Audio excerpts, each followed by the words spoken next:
Going on, everybody? It's your boy, the man, the myth, the legend himself, RizGod, RizPod, baby.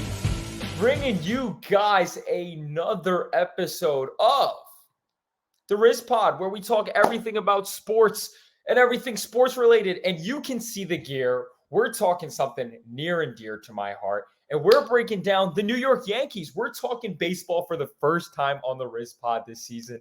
I'm really excited because not only are we talking baseball, but we're doing something RizPod hasn't done yet before, and that's doing a solo episode. I'm really excited to do something new, try something new, entertain you guys for the time being, and really just put it on a show kind of by myself. And what better way to do that than breaking down baseball this season? We're a month into the season. April has now finished. It's April 30th when I record this, and when this goes up, it will be May. And I'm really excited, even though I will say this Yankees team has been pretty underwhelming to all the Yankees listeners and all the Yankees fans. We're kind of going through it, man. I don't know what to expect from this team. I think this team, obviously, being in New York, being from the concrete jungle, there's so much expectations with this team. It's kind of like World Series or bust. Obviously, the big thing to know, Aaron Judge, El Capitan, not Derek Jeter, but Aaron Judge is the new captain of the Yankees. Him coming back this offseason was obviously huge, coming off a big MVP year. He deserved the bag, and he rightfully so got it. And I think with him coming back, it's obviously huge for not only the Yankees, but just New York culture in general. And him being back is a great thing because the Yankees would be nothing without him. So let's kind of get to the nitty gritty. I think let's just kind of talk the big elephant in the room, and that's the Yankees record through the first 28 games of the season. The Yankees are 15-13, being fourth in the AL West behind their competitors, the Blue Jays, the Orioles, both at 18-9, and the best team in baseball right now is the Tampa Bay Rays at 23-5. I mean, the Tampa Bay Rays started the season like 13-0. It was honestly a sight to see. I got to give it to Tampa Bay. I mean, they somehow do it every single year with just the people and the pieces that they have. They don't have any big name guys. They don't have any guys with big contracts, yet they play baseball the right way, pitching, timely hitting. And that's something that the Yankees haven't really been good at this season is timely hitting. I mean, we're going to go and kind of talk about all facets of this Yankees team when it goes to hitting, pitching, defense, on the base passes and everything. But right now, the Yankees can't timely hit, and that's what the Rays can do. And they're the best team in baseball right now. I mean, they just came back down 3-0 to put 10 on the board against the Chicago White Sox. And that was a sight to see. I mean, with the likes of Randy Arozarena, Yandy Diaz, Harold Ramirez, like they got a bunch of nobodies to the casual fan, but those boys can hit. And when I think of this Yankees team, look at their lineup. You got Aaron Judge, just came off an MVP year. You got Anthony Rizzo, solidified one of the best first basemen in baseball. Top five, probably not, but he's up there. Giancarlo Stanton, one of the deadliest hitters to face when he's on. Gleyber Torres, a top five second baseman in baseball. And then you got a bunch of rooks. You got Anthony Volpe, which thank God he got the starting nod in the beginning of the season, and they didn't bring him halfway through the season. Let him play. Let the guy play. I was gladly able to witness his first career triple, his first career home run at the stadium. I've been to 6 games so far this season. I've seen 2 at Camden and 4 at the stadium. They're 4 and 2 that I've been there. I probably should go a lot more often because they seem to do better when I'm there. But Anthony Volpe has been a topic of conversation for a lot of Yankees fans because a lot of people don't know what to expect from him. People just being from New York expect a lot. They expect this kid to hit 30 home runs, 100 RBIs, batting 300 as a rookie. That's just not going to happen. And I think his first few games was definitely a slow start, but his last 10, the kid has been hitting very well. And he's been batting about 292 with 2 home runs, timely hitting. He's had a big series in Texas, and he's been great on the bases. 8 stolen bases. The kid can run, applies pressure. Started the season batting 9th, and I think putting him in the leadoff spot, giving him that confidence. He's hit 2 home runs. He's getting on base, and he's helping Aaron Judge out. And I think the people behind him and Judge, Rizzo, Gleyber, Stanton, DJ, like those are the best guys in this Yankees offense. And with him on the bases causing havoc, I think is good for the Yankees. But Anthony Volpe obviously has been struggling. He's not really hitting for anything amazing. And I think what better way to really talk about this team than, honestly, their hitting struggles. I think the Yankees, the Bronx Bombers per se, really are keeping into that mantra of home run or bust. And I think what better way to introduce something into the pod? And that's kind of looking at the stats here. What better way to do that than adding it to the stats? To the people that are listening to the audio, you probably can't see it. But to the people that are watching the YouTube, we're going to kind of break things down in terms of who's doing what, who's killing the game. And obviously, we're looking at the pitching right now, but Yankees pitching, we'll get to it because that is one of the bright spots. But we're looking at the hitting. Obviously, with 28 games in the season, we see Anthony Volpe leads the team in games played, as well as Anthony Rizzo right behind. Same thing with Gleyber Torres. Aaron Judge coming in at 26, and he just got injured in this Texas homestand. And to be honest, they're saying there's not much to worry about, which thankfully, thank God, but he had a really bad slide in Minnesota that injured his hip, and he missed last game in Texas, and he got pulled out early. But really just looking at the numbers, right? All these guys, there's about 16 guys that have taken at bats or played for the Yankees this season. And at the end of the day, nobody's been really star-studded. I think Aaron Judge has been okay. Like, he's definitely hitting the ball out of the park. If we really look at the at-bats, right now leading the team in at-bats is Anthony Rizzo, who by far and none has been the best hitter for the Yankees. I mean, the guy's batting .293. He's got 5 home runs, 13 ribbies, 5 doubles, and 29 hits. And with the shift now being removed from baseball, Anthony Rizzo has capitalized. This guy has been showing his swing. He's been killing it at Yankee Stadium. But not only that, he's just been a reliable 3-hitter for this Yankees lineup, and you can count on him day in and day out. I mean, as you can see in the average, he's batting .300, OPB of .383, slugging almost .500, and his on-base percentage plus slugging is near .900. Obviously, it's not amazing numbers, not anything over 1,000, but Anthony Rizzo has been a glue guy for this team. He's been amazing. You go down to obviously the captain, the MVP of last season, Aaron Judge. He's been okay. Obviously, he hasn't been lights out just yet. He's got 6 home runs, leads the team, 14 RBIs, which also leads the team, 14 walks, 35 strikeouts. He's batting .261, but obviously it's only a month into the season. He's definitely going to pick that up. .352 on base percentage, .511 slugging, and just about the same in terms of OPS with Anthony Rizzo. These guys are the two best hitters rather for the Yankees. And that shouldn't be a shock. We obviously saw that coming. But once we leave these two guys is kind of where it goes down a little bit for the Yankees. I mean, Gleyber Torres is up next in terms of at-bats with 3rd in the team. And Gleyber Torres in the first 2 weeks of the season, hottest hitter in baseball. The guy was 2 home runs, batting near .500. Gleyber Torres was on a tear. And a lot of people were saying for the Yankees to pay him a big bag. And obviously, I truly do believe that Gleyber is one of the best second basemen in baseball. The guy can feel the ball. He's smooth. He can hit. He's actually been a demon on the base pass this season with 5 stolen bases and 4 caught stealing. So that's great. But the Yankees need to implement small ball. They need to do better at just not hitting home runs. And look at Gleyber's numbers. I mean, he's got 22 hits on the year, 4 home runs, 10 RBIs. He's got more walks than he has strikeouts. And for Yankees fans that have been watching Gleyber through the years, that is such a big improvement to his game. Gleyber Torres, very similar to Javi Baez, who's fucking dog shit, by the way, strikes out a lot and never takes walks. He'll either put the ball in play or he'll take the strikeout. Having more walks and strikeouts for Gleyber Torres has been tremendous. The Yankees are known for putting great at-bats out there. They're known for doing great things when it comes to taking pitches and making pitchers work. And Gleyber Torres has taken the next step in terms of his game. And I'm really excited for that. I think that's one thing to note about this Yankees team is even though the hitting's not there, they will work counts and they will put up good at-bats. Obviously, he's batting .244. Nothing tremendous, but he is one of only 4 Yankees on this team, besides Stanton, because we'll get to Stanton, that have played an ample amount of games that are batting over .240. And there's kind of a big drop-off after we get to DJ LeMahieu. DJ LeMahieu, one of the most reliable guys on this Yankees offense for the last 3-4 years, I'd say. I mean, he's the machine, right? Like, he will get base hits. And through 24 games this season, he's got 86 at-bats. He's got 22 hits, 6 of them doubles, 1 triple, 3 dingers for DJ, man. He's showing out the power. I mean, he had a big game.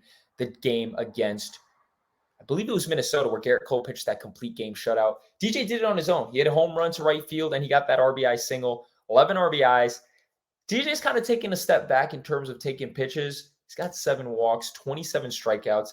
They're kind of taking DJ away from that leadoff spot where he gets on base and giving that spot to Volpe. So DJ's really finding himself in the 5 hole a lot, which is leading to a lot of strikeouts. He's batting 256, but I'm really not worried about DJ.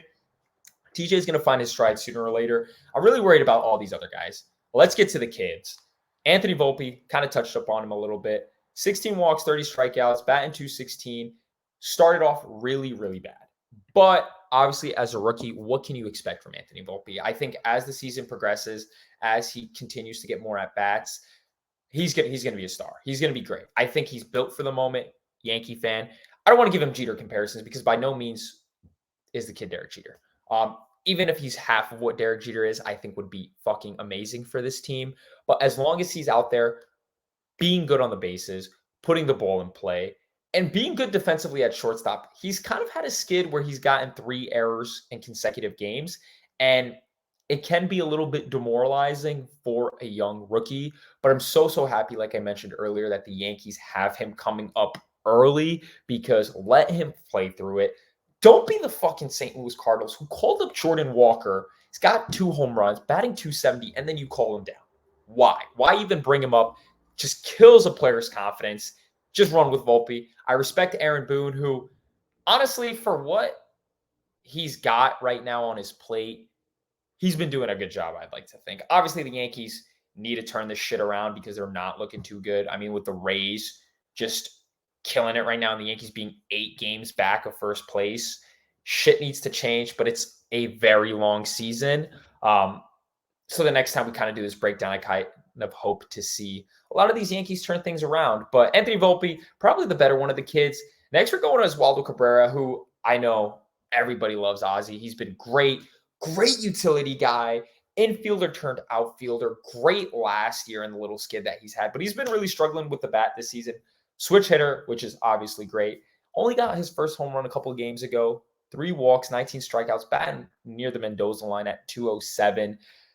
The only thing that I'll say is with the fan base, us Yankees fans, everybody's dream lineup is playing the kids. Play Volpe, play Ozzy, play Peraza, and just let them growing pains. But a lot of Yankee fans, including myself, are very impatient. Obviously, the struggles are there, but you got to let them play it out. I mean, you can't expect these guys to face major league pitching and just fucking destroy the ball. There's only a couple of people that don't deserve to be on this team, one of them being Aaron Hicks, and we'll get to him because I have no fucking idea why Aaron Boone and Brian Cashman want this guy to play. Defensively, he's lost his touch. I mean, Garrett Cole on the Texas road trip literally said it all in his face when he missed, I don't want to say a routine fly ball because he did make a sliding play, but I don't think the slide was necessary. And speaking about Garrett Cole, rocking the Garrett Cole jersey. Love myself some Daddy Cole. The guy has been shoving this season. Absolute ace. Cy Young favorite right now, which I love to fucking see. But Oswaldo isn't really doing much. And I hope to see him turn it around, but really off to a slow start. Trevi, our catcher, our all-star, platinum glove winner last season. It's been okay. I mean, he's batting 237. Nothing to really talk about. 2 home runs, 8 ribbies, 14 hits, 59 at-bats. I will say the fact that Cashman is really splitting Higgy and Trevi a lot. I think if Trevi gets more at-bats, he would be a lot better. I understand getting Higgy in with certain pitchers and whatnot, but honestly, Higgy has been dog shit in my opinion. Yes, he has those 2 home runs, but he's batting 184. He isn't that much reliable, but also he has a small sample size. Guy's only had 38 at-bats, 7 hits. 2 of them are home runs, but I want Trevi out there more. I think Trevi is so good as a catcher, saves so many runs, great framer. He needs to be playing more. And then next, we're going to go to Franchy Cordero before we really get into Giancarlo Stanton. Franchy Cordero, Franchy with a little sauce or whatever those people are calling the guy, had a great first 2 weeks of the season, very similar to Gleyber Torres. The guy was one of the hottest hitters in baseball, had 4 home runs, 11 RBIs. You would think that the Yankees just got this fucking stud. How did Baltimore not sign him? We've familiar with him due to his stint with the Red Sox. The guy was on a tear. I got to give it to Franchi. Absolutely amazing for those first 2 weeks. 53 at-bats, 8 hits, 4 of them were home runs, but 2 walks, 20 strikeouts. This guy does not get on base besides from hitting the ball. He's actually been very, very bad of late. Was like 0 for his last 22. And the Yankees actually sent him down for Jake Bauers, who I'm really excited about. Actually just got injured on his first game. Of course, because what better way to talk about Yankees baseball than fucking injuries, which we'll get to. Jake Bauers obviously gets injured in his first fucking inning playing with the Yankees, making a great diving play. But Frenchie's now called. He's no longer playing with the team. I don't know how long he's going to stay, but batting 151, it's just not going to cut it. And speaking about injuries and banged up is Giancarlo Stanton. Stanton, one of the hottest hitters for the Yankees in this lineup, has been absolutely amazing. I was in Baltimore when he fucking laced that home run 430 feet to left field. It was insane to see it live. And Stanton, when he plays for this Yankees team, is so fucking good. I mean, the guy hits for power. He hits for contact. He just hits the ball at exit velos at 110 miles an hour. No matter if it's a ground ball, there's an opportunity for him to get on base because he just fucking mashes and it puts the ball in play. And honestly, this season, he hasn't been too bad with the strikeouts. I mean, he's had 52 at-bats, 11 strikeouts. Obviously, that's not ideal, but he hasn't been terrible. His on-base percentage, obviously, is not there at almost 300 when he's batting 270. Only drawn 2 walks. Not that great, but we don't expect Stanton to take that many walks. We know he's swinging out there for the fences, and that's totally fine. It's just he needs to stay healthy. The Yankees have put him on DH. They've put him in the outfield a few games out there, and he still gets injured. He's out for 4 to 6 weeks, and it's tough. I think for the Yankees to really be at full swing, they need to be healthy. I mean, Harrison Bader in the postseason last year was fucking the next coming of Mickey Mantle. The guy was insane, hitting home runs after home runs after home runs. I think Bader had 4 or 5 in the postseason last season, and he hasn't played. Stanton is out. Carlos Rodon, who's not even been pitching, has one of our biggest signings, hasn't even pitched. Sevy hasn't pitched. I just kind of want to say that this Yankees team is as banged up as a 2017 Astros garbage can. You name it, they're injured. And we're not at full strength yet. I think once Bader comes back, Bader isn't Mike Trout. Bader isn't Ohtani. Bader isn't the best hitter. He's a career average 250 hitter, but he's a great fielder, great guy to get on the bases. And he's just a good glue energy starter. Like Harrison Bader on this team playing, making amazing, tremendous plays is going to be great for this Yankees team. And I just can't wait for him to come back. I can't wait for Stanton to come back, have this team fully healthy so we can make a push for 28 this year. But Stanton, one of the prime hitters for this Yankees team. And honestly, he's having a pretty good start. And then this is kind of where the conversation starts to dip about this Yankees team. I mean, IKF, starting shortstop for our New York Yankees last season, was okay. I think IKF got a lot of hate. I think IKF put the ball in play for contact, got timely hits. He is what the Yankees need. He's kind of like DJ LeMahieu, but like 30 times worse. He is now a utility guy for the Yankees. Instead of getting rid of him,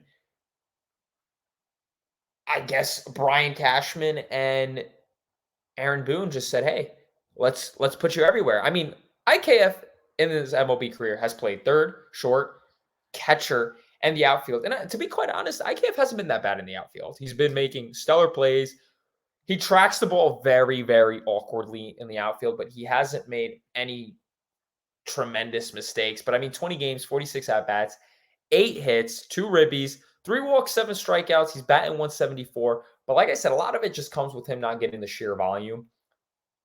He hasn't striken out that much. I think IKF is a good bench guy. He can get on base. He can steal some bags as well. Obviously, a lot of Yankees fans hate him because just his defensive ability at short. I mean, the guy was a Gold Glove third baseman, and he was pitched as this great defender. And then at short last year, he kind of was mediocre. But in the outfield, he's been doing pretty good. And I think he definitely deserves a spot on this team compared to Aaron Hicks, who has been absolute dog shit.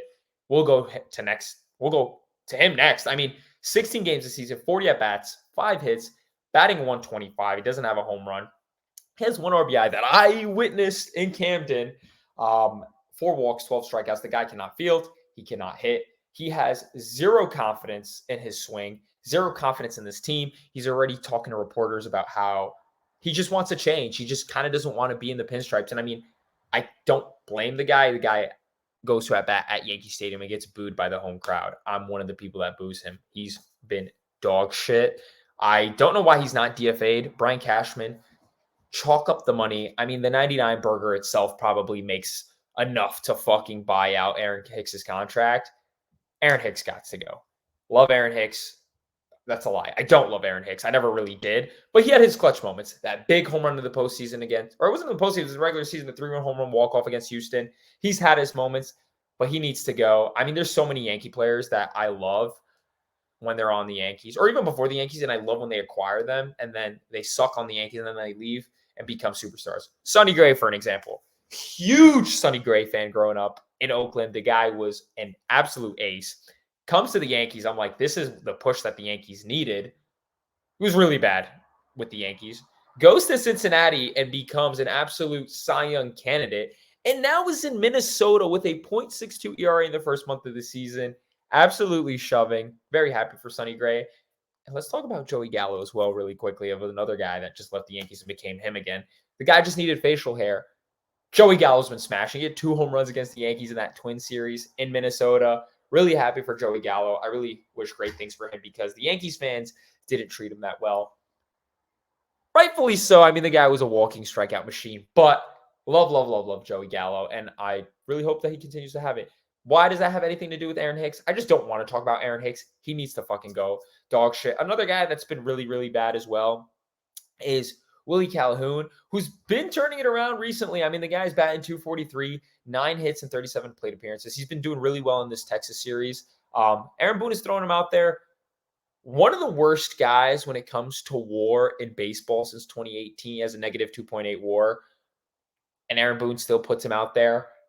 I need to see a little bit more from Willie. I think he's okay. He's a lefty bat, short porch, whatever. And then the last kid, Oswald Peraza. I think Peraza has the capability and the tools to be great. I mean, the guy is a great fielder, and we all know that. And I guess he just hasn't really gotten that many at-bats to really get comfortable. I mean, he's 2 RBIs, 4 hits and 25 at-bats, 9 games played with a batting 160. I think the more he plays, the better he'll be. Obviously, when Josh Donaldson comes back with the amount of money that the Yankees are paying him, Aaron Boone will put him out there. And I don't know if that's the right move because that obviously stops Oswald Peraza's growth. Josh Donaldson hasn't been great for the Yankees with his tenure here. But this is another one. Like when he's in Minnesota as a 35-year-old, or when he's in Atlanta for a year and it's his contract, he's hitting 30 home runs, but can't do it for the Yankees. Josh Donaldson's a great fielder, obviously, and he's a great veteran presence. I just don't know what he's still doing on the Yankees. Him and IKF were big acquisitions last season for Gio Urshela, who's doing really well for the Angels, and I'd kill for Gio Urshela right now. But yeah, I don't really have much to say about Josh Donaldson. I don't think he should be playing that much with the team. Let the kids play, let them grind out at bats, and hope that it kind of turns around. I will say that when fully healthy, this Yankees lineup should be good. I mean, you got Volpe, Judge, Rizzo, Stanton, DJ, Glaber, Bader, Trevino, and possibly Peraza, Donaldson, or whatever you want to do. I think that's a very solid day in and day out lineup. And hopefully that kind of turns it around because right now, the way that the Yankees are playing, they are definitely not making a push for a World Series. But at the end of the day, it's still April. Now that all the negative bullshit is out the way and talking about the injuries, talking about how much we fucking suck with the bat, let's talk about something that the Yankees are absolutely dominating in, and that's our fucking pitching staff. God bless our pitching, because if it wasn't for our pitching, we wouldn't even be sniffing over 500. Garrett Cole, Daddy Cole that I like to call him. I mean, listen, I got the guy's bobblehead right here. Garrett Cole, have you been the Cy Young of this season? That's him nodding his head. Yes, Garrett Cole has been absolutely fucking amazing this season. In 6 starts, It's 5-0 with a 1.1 ERA, 40 and two-thirds innings pitched, only given up 23 hits, 5 earned runs, 0 home runs. He has given up 0 long balls, and that has been such a critique of Garrett Cole, especially in a Yankees uniform. He cannot keep the ball in the stadium. He gave up so many home runs last season. 1 hit by pitch, 11 walks, 44 strikeouts. Batters are batting 169 against Garrett Cole, and he's got a .84 whip. This guy, absolute amazing. I saw his complete game shutout against Minnesota live, 110 pitches, did it in 2.5 hours. Absolutely dominating. Short hair Garrett Cole, Cy Young Garrett Cole, the guy that we paid $324 million is finally here. I'm so excited for him. He pitched amazing last postseason, really solidifying himself as that ace that we paid him for. And I've always loved Garrett Cole, even when he was in Pittsburgh, even when he was in Houston. He just has that electric firepower that breathes concrete jungle New York Yankees baseball. And I'm so, so happy that he's been absolutely shoving this season. 5-0, not only the best pitcher on this Yankees team, not only the best pitcher in the AL East, not only the best pitcher in the American League, but he's been the best pitcher in baseball right now. And I'm super, super excited to have him on this team. And hopefully he can continue to be as great as he is. And next, we're going with Nestor Cortez. I mean, Nasty Nestor, that we like to call him. He's been having a really, really great season as well. 3-1, 3.49 ERA, which has gotten up from his last few starts. But that's totally fine. I mean, you can't expect him to have Garrett Cole numbers. 28 in the third innings pitched. He has given up 25 hits, 11 earned runs, 3 long balls, but 5 walks, 28 strikeouts. The guy isn't walking that many people. He's got a 1.06 whip with batters batting 236. I mean, we all know what Nestor's about. His wonky deliveries, changing shit up. His energy, what he brings to this Yankees team. He's been absolutely amazing. I saw him against the Angels. I saw him against the Orioles. Pitched lights out. Not worried about Nestor. And the fact that he's going to be our 3 or 4 come later in the season is fucking amazing, because last season he was amazing. This season he's continuing to be reliable. Carlos Rodon, who's been the biggest signing in this offseason for this Yankees team, we gave this guy a bag. He's a number 1 on most teams. And he had a great season with Chicago before he signed his 1-year deal with San Francisco. And the Yankees signing him is huge. He's a big strikeout guy, and he's going to come back soon. I want to see Carlos Rodon in this starting rotation, because after Nestor and Garrett Cole, it kind of drops with our starting rotation. We have Domingo Germán, Clark Schmidt, Johnny Brito. Johnny Brito, I saw his first start, and then I saw his start in Baltimore. Absolutely great in his first 2 starts. Shutout baseball, both starts, absolutely killed it. But after that, his last 4 starts have been abysmal. He's lost 3 out of the 4 with a 5.56 ERA, 22 and 2/3 innings pitched, 11 walks, 17 strikeouts. Johnny Brito's given up 2 home runs. He just hasn't had dominating stuff. A lot of the guys have timed up on Johnny Brito, and I don't know. I don't want to say I don't think he's cut out for the bigs, because ultimately pitchers, just like hitters, get hot and get cold. Sometimes they have their best stuff, sometimes they don't. But it seems to me in his last 4 starts that Johnny Brito has been getting just diced up by everyone. And I think with Rodon coming back, with Sevy coming back eventually, he's just going to kind of get pushed or options to AAA. But I think there's a bright side and there's hope for Johnny Brito. One guy that I think there's honestly no hope for, and I think he needs to move to the bullpen, is Clark Schmidt. Clark Schmidt has been pretty bad this entire season. He had 1 great start against Toronto, and I was there for that as well. 6 1/3, 10 strikeouts. He had a perfect bid through 4 1/3 and was absolutely dominating until he gave up back-to-back home runs to Vladdy and Clark and Darl and Varsho. Clark Schmidt is, I think after the 2nd and 3rd time through the order, he's just not as effective. And I think he's better off as a long reliever role. I've never seen Clark Schmidt been dominant. I mean, the guy has a near 7 ERA. He's got 7 walks, 32 strikeouts. So he definitely does strike out people, but batters are batting .321 against him. And as a starter, with you giving up 7 long balls, this guy's 6 starts, 7 long balls. He's given up more home runs, or he's given up about more than a home run a game. It's not ideal. And I get that they're only keeping him out there because of the injuries, but I wouldn't even rely on him as a fifth starter. I don't think Clark Schmidt has it to start.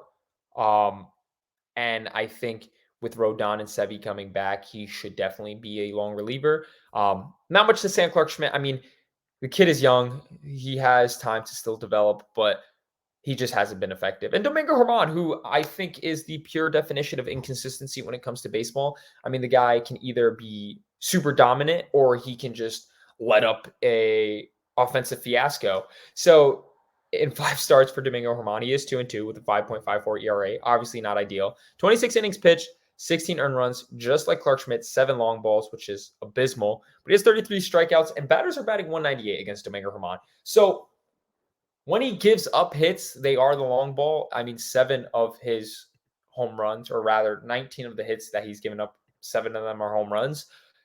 So he needs to do a better job of keeping the ball in the field. And obviously, when you play at Yankee Stadium, it is hard to do that. I mean, Yankee Stadium is a minor league field, or a little league field, rather. But when he's on, he's on. I mean, he had 10 strikeouts against Minnesota, I believe was Minnesota, looking back on it. The guy can have lights out stuff.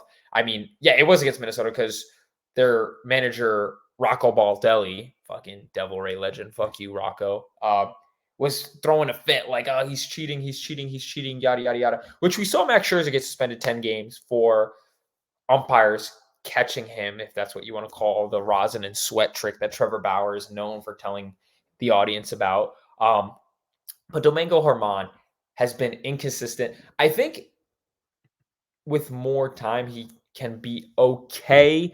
I don't really know what to say. I think Garrett Cole has obviously been an A plus. Nestor Cortez has probably been a B plus, A minus. If I had to grade Domingo Germán, he's probably been like a C, like middle of the pack. Clark Schmidt, D minus, and Johnny Brito, I think C minus. I think he's had good starts, but he's also haven't.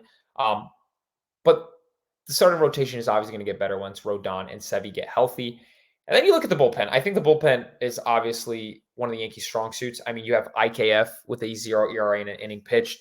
Absolute star-studded performance when he pitched. 30-mile-an-hour eephus pitch for a strike. IKF is fucking him. But on a serious note, I mean, you look at their bullpen. Ian Hamilton, absolute stud. In 15 and 2/3 innings pitched, 19 strikeouts, 1.72 ERA. Batters are batting 167 against Ian Hamilton. Absolute stud. Deadly, deadly, deadly slider. And I love what I've seen from Ian Hamilton. Michael King, absolute stud. Losing him last season for the Yankees was terrible. 1.72 ERA for Michael King, 15 and 2/3 innings pitched, 17 strikeouts. He's been amazing. Love Michael King. Can't comment anything about him. Albert Abreu finally is turning it around. Last season, I feel like was definitely one of the worst pitchers on the Yankees bullpen, but he's been having a really good season so far. 12 in an inning, or about 12 innings pitched, 1.46 ERA, 14 strikeouts, 6 walks, which I think he needs to work on a little bit. Batters are batting 229 against Albert Abreu, but all reliable. Don't mind Albert Abreu on low leverage situations. One guy that the Yankees rely on heavily on high leverage situations, Ron Marinaccio, one of the highlights for the team last season. It's been okay this season. He's got 11 and 2/3 innings pitched, 2.31 ERA, giving up about 3 earned runs. I'm not worried about Marinaccio. He's been honestly amazing. Batters are batting 105 against him. He's got lights out stuff. I mean, his sinker has been one of his best pitches in his career so far as a Yankee. Not really worried about him. He's been great. Jimmy Cordero, just a guy that they kind of just get garbage innings from. 1 walk, 13 strikeouts in 10 innings, though, 2.61 ERA. Low leverage guy. Can't complain about Jimmy Cordero. Wandy Peralta, one of the most reliable guys for the Yankees for the last few years now. Some people think he should be the closer. 2.70 ERA in 10 innings pitched. He's kind of just a lefty specialist for this Yankees team. You keep him in there. But yeah, a lot of people want him to be the closer because Clay Holmes is king of inconsistency. I mean, Clay Holmes, talking about him, almost has a 4 ERA. I believe he has 5 saves on this season, or 4 rather, with 1 blown save. 9 and 2/3 innings pitched with 4 earned runs. The thing with Clay Holmes is when he's on, and we saw this last season for like the first 6 months of the season, the guy is absolutely amazing. Untouchable sinker. The fucking ball comes at 101 miles an hour with the sink.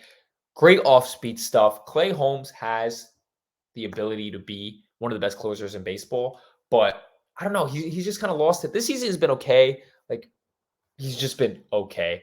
Um, so hopefully we can get him to turn it around because Aroldis Chapman left the Yankees after he fucking sucked ass, went to the Royals, and is now throwing 103 miles an hour again.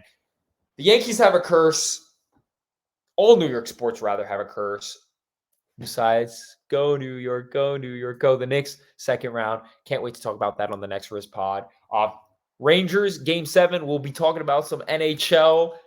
If the Rangers win, I'll break down this series against the Devils because fuck the Devils. But that's all besides the point. Getting back to the Yankees pitching. I think overall, the bullpen has been great. Obviously, you got other low leverage guys like Colton Brewer, Greg Weiser, Jonathan Loáisiga, who hasn't been pitching too much due to just coming back from injury. The Yankees bullpen, one of the highlights. I think for the first time in a while, they don't have that many big names. They don't have the David Robinsons, the Aroldis Chapmans, the Mariano Rivera's, the Dellin Betances. Like, they just kind of have a lot of homegrown talent and a lot of low salary guys. And I think for them to be as good as they've been so far has been great. I would like to maybe see them add someone, a Liam Hendricks, or that'd be kind of great. Or just a more reliable down the stretch reliever, I think would be great for the Yankees. But pitching, I don't have any complaints.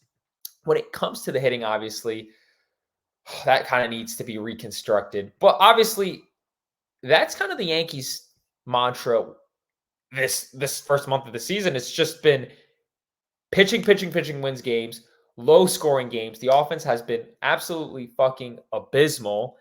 And I want to see more from this team. When you got teams like the Rays just being lights out, obviously Boston is right in the AL East as well. AL East has always been one of the most competitive teams, or divisions rather, in baseball. They're 14-14, but I don't really see the Red Sox making noise. Their time is gone. They didn't sign Xander Bogaerts, which is still mind-boggling to me.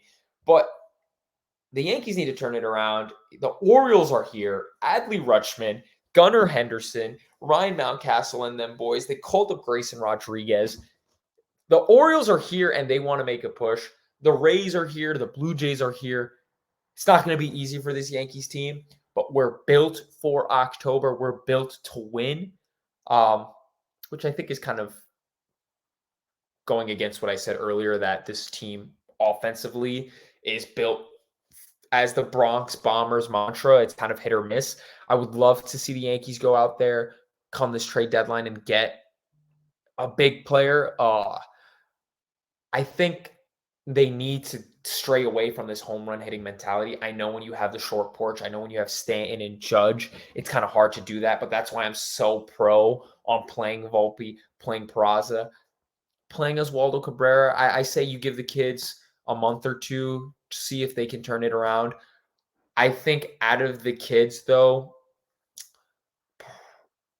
Cabrera is probably more likely, I think, to lose his spot. He is a utility guy, but I think you can easily put him on the bench, ship IKF out of town, and have Oswaldo Cabrera be the outfielder, infielder kind of guy. I would love to see the Yankees just get another outfielder. I think once you get Bader back, once you get Judge back, and then just kind of have Stanton as a DH. Get like someone affordable. I think like obviously James Outman is a rookie in Los Angeles, and they're not going to get rid of him. But get somebody like that. Like I want someone that you don't have to sell the whole farm for, that is going to produce. Like, look at Robbie Grossman, for instance. I've been watching the Yankees-Rangers series, and Robbie Grossman has been dicing up the Yankees. Joey Gallo's been dicing up the Yankees. Like, you don't need the Correas of the world. You don't need the Bryce Harpers. You don't need the Yordan Alvarez's. Get someone that you can rely on. I feel like there's so many guys on so many different teams that don't get that much recognition, that were just glue guys. Like, I think of Josh Reddick on the Astros during those years that, I still think they're dominant. But like the 2017, the 2019 years, Josh Reddick is an absolute nobody. But on that Astros team, he just had something about him that made him fucking good. The Yankees need that. Like, the Yankees need another Brett Gardner. That's been Bader so far, but he's been hurt. Can't wait to see what he does when he comes back. I think the thing that we really need to talk about is just this, obviously, the changes and the improvements of this team. And I kind of been talking a little bit about that. The Yankees definitely need to just get healthy. They just need to get healthy. They need Rodon to come back. They need Sevy to come back. They need Bader to come back. They need Stanton to come back. They need to ship out Hicks. They need to let the kids play, and the kids are playing, which I commend Boone for. Judge is going to be out for a little bit of games, which is going to blow, but Rizzo, Glaber, DJ are going to have to step up, just kind of keep this team afloat, hopefully get on a little run. I mean, we saw this Yankees team last year on historic pace. People thought they were going to break the fucking 1998 Yankees win-loss record, and then they kind of shit the bed. So it doesn't really matter how hot you start. It's how hot you finish at the end of the day, which is why I'm not really worried about them. I think the pitching is fine. I think the hitting needs to be tuned up a little bit. Hopefully they start to get their stride as the season progresses. But through 28 games, being 15-13 is not ideal. It can be a lot worse, but it should be a lot better. And honestly, what to really expect from this Yankee team this season? I mean, obviously, the fan in me says that this Yankees team should, can, and will win this World Series. But when you look at the Atlanta Braves, who are starting off hot, I mean, Spencer Strider is looking like the Cy Young, Acuna is looking like the MVP, Austin Riley, Matt Olson, Ozzie Albies, Michael Harris, like that Atlanta Travis d'Arnaud, Sean Murphy, like that Atlanta Braves team is stacked. The Mets are really good. The Rays seeming to be really good. The Astros actually haven't been that good, but obviously they're a powerhouse in their own right. Texas has been pretty good, but it's April. The Colorado Rockies for years have started off as one of the hottest teams in baseball because they played in Coors Field and they always shit the bed because their pitching sucks. It's not how you start, it's how you finish. April doesn't matter, but ultimately, I look at this Yankees team and I think they're built to win in the playoffs. We have pitching. The hitting just needs to get better. Obviously, with rookies and a lot of young guys on the team, they're going to have to develop and grow. It's going to come with growing pains. That's what we should expect. That's what a lot of Yankees fans want. So I have high hopes for this team. I hope the next time we do some Yankees coverage and kind of break down Yankees news that this team can turn it around, be about 10 games over 500, because riding the 500 line isn't ideal, because you got guys like Garrett Cole, Anthony Rizzo, Aaron Judge, Nestor Cortez just going out there doing their all and really banking on winning 3-2, 2-1, 2-0 games. Like the Yankees lost 2 out of the 3 in Texas, or actually I think they lost 3 in Texas. Let me look at that. Let me just check. But I think the Yankees need to just kind of get in a groove. And yeah, the Yankees lost 2 out of 3. They won their first game and they lost the last 2. And if you look at these games, 5-2, 2-0, 4-2, then obviously they explode in the last game in Minnesota, 12-6. But 6-2 loss, 6-1 loss, 5-1, 3-2 win, 6-1 loss, 3-2 loss, 5-2. The Yankees are just not putting up runs, man. They need to start putting up runs because the pitching is there, but you can't expect to win every game when you only put up 2-3 runs. But that will come as the season progresses. I think this Yankees team is built for October, and I think they're ready to win, and I'm ready to fucking see them win. But yeah, I have high hopes for them. I might actually start doing some live vlogs at these Yankee games. I go to fucking so many in the season. I travel across different stadiums. Let me know in the comments of the podcast, in the YouTube, if you guys want to see that. Might try some shit out. You never know.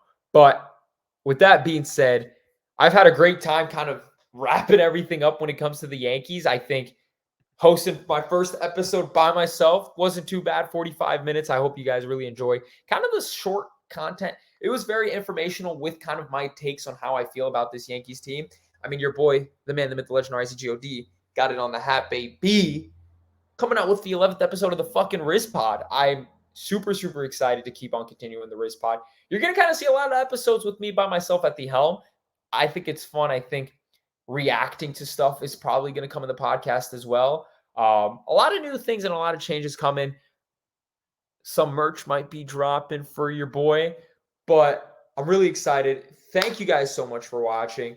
Subscribe, like, follow the podcast on YouTube, Spotify, all that fun stuff. Don't really need to ramble anymore. But with that being said, it is your boy, the man, the myth, the legend, RizPod, Riz God, baby. Signing out for the 11th episode of the RizPod. I hope you liked the Dwayne "The Rock" Johnson entrance, because if you can smell...